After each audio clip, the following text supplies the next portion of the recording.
नमस्कार। आज हम दिए गए स्रोतों के आधार पर काव्य शास्त्र की दुनिया में थोड़ा गहराई से उतर रहे हैं। जी। ये सिर्फ कविता कैसे लिखें इसके नियम नहीं है, बल्कि साहित्य बनता कैसे है, उसका सौंदर्य क्या है और हम पर मतलब पाठक या दर्शक पर उसका असर क्यों होता है, इसे समझने की एक कोशिश है। बिल्कुल।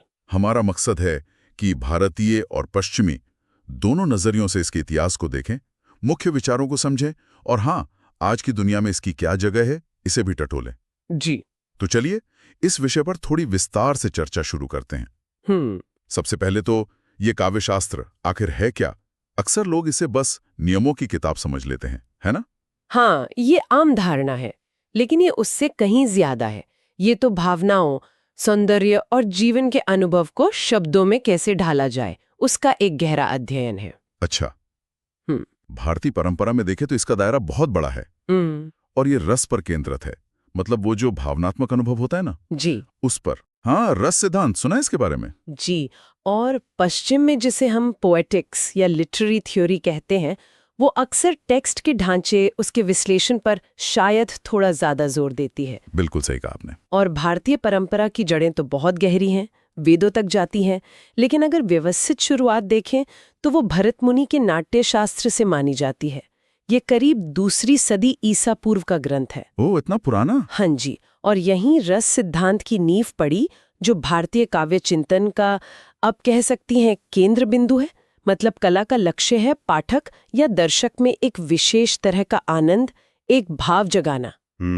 फिर इसके बाद कई बड़े आचार्य आए, जैसे भामह ने अलंकार यानी काव्य की बाहरी सजावट पर जोर दिया, तो दंडी ने रीति यानी स्टाइल, लिखने के ढंग को महत्व दिया। अच्छा, अलग अलग फोकस रहे मतलब। हाँ, लेकिन एक बड़ा मोड़ आया आनंदवर्धन के साथ, जिन्होंने ध्वनि सिद्धांत दिया।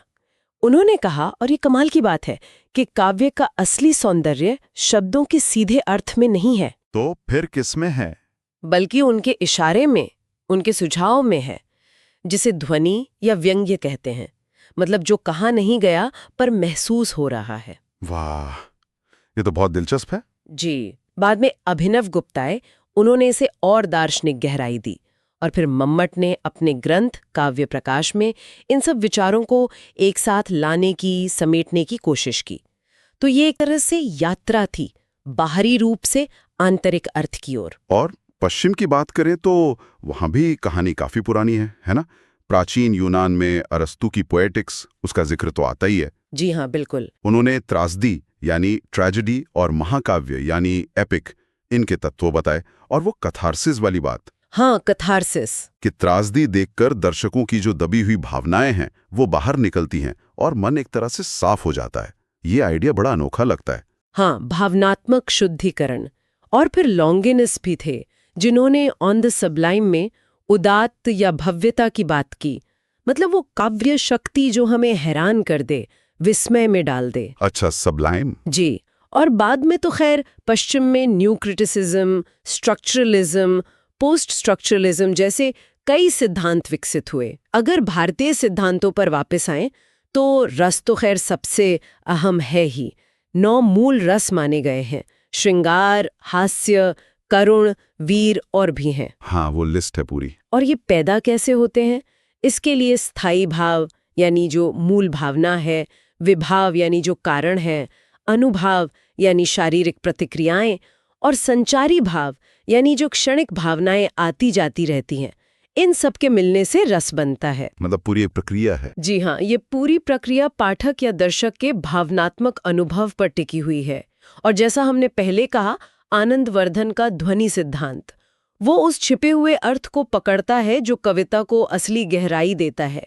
इसके अलावा अलंकार, रीति, गुण, दोष, औचित्य यानी सही संतुलन, इन सब पहलुओं पर भी ध्यान दिया जाता है। और पश्चिम में देखें तो अरस्तु का वो माइमेसिस का विचार यानी नकल या अनुकरण, वो बड़ा प्रभावशाली रहा है। जी, कि कला असल में जिंदगी की ही नकल है। हाँ, और कैथारसिस की बात तो हमने कर ही ली, भावनाओं का विरेचन या शुद्धिकरण।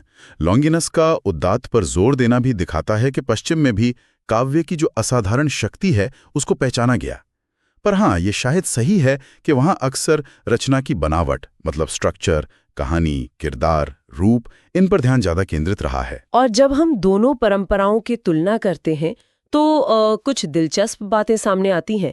जैसे भारतीय परंपरा का लक्ष्य अक्सर रसानुभूति रहा है, एक तरह का सौंदर्य बोध या कहें तो एक आध्यात्मिक किस्म का आनंद, जबकि पश्चिम में फोकस शायद अनुकरण, संरचना और तार्किक विश्लेषण पर ज्यादा रहा। हाँ, रस और कैथासिस की तुलना भी तो दिलचस्प है। एक आनंद की खोज है, दूसरा भावनाओं के निकास की बात करता है।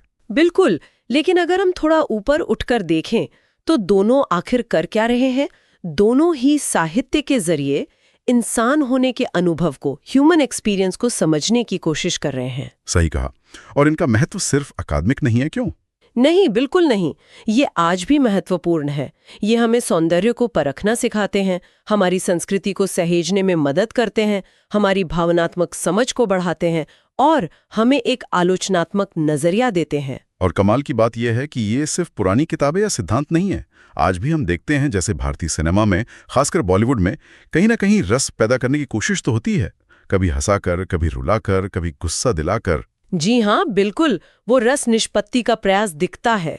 और वहीं पश्चिम के जो सिद्धांत हैं, जैसे स्ट्रक्चरिज्म वगैरह, वो आज की साहित्यिक आलोचना, जैसे फेमिनिस्ट क्रिटिसिज्म या पोस्ट कॉलोनियल स्टडीज, उनकी नींव में कहीं ना कहीं मौजूद हैं। तो मतलब ये सिद्धांत मरे नहीं हैं। नहीं, बिल्कुल नहीं, ये जिंदा है और शायद नए माहौल में ढल भी रहे हैं, विकसित हो रहे हैं। तो संक्षेप में यही कह सकते हैं कि काव्य शास्त्र, चाहे वो भारतीय परंपरा का हो या पश्चिमी, वो हमें साहित्य और जीवन की गहराइयों को, उसकी परतों को खोलने में मदद करता है। ये सिर्फ अतीत का अध्ययन नहीं है, बल्कि वर्तमान को समझने का भी एक जरूरी औजार है। वैसे स्रोतों में एक बात डिजिटल साहित्य और मल्टीमीडिया के संदर्भ में भी कही गई थी। उससे एक सवाल मन में आता है। हाँ, क्या? कि आज का जो डिजिटल युग है, जहाँ कहानी कहने के तरीके इतने बदल गए हैं, यूट्यूब वीडियोस हैं, इंटरैक्टिव कथाएं हैं, मीम्स तक में कहानी है, तो क्या रस या कैथार्सिस जैसे जो सदियों पुराने सिद्धांत हैं वो अब भी उतने ही प्रासंगिक हैं? या फिर हमें इन नए माध्यमों और प्रारूपों को समझने के लिए इन सिद्धांतों को शायद नए सिरे से सोचने या फिर से गढ़ने की जरूरत है? ये एक सोचने वाली बात है। ये वाकई एक जो दिलचस्प सवाल है आगे विचार करने के लिए।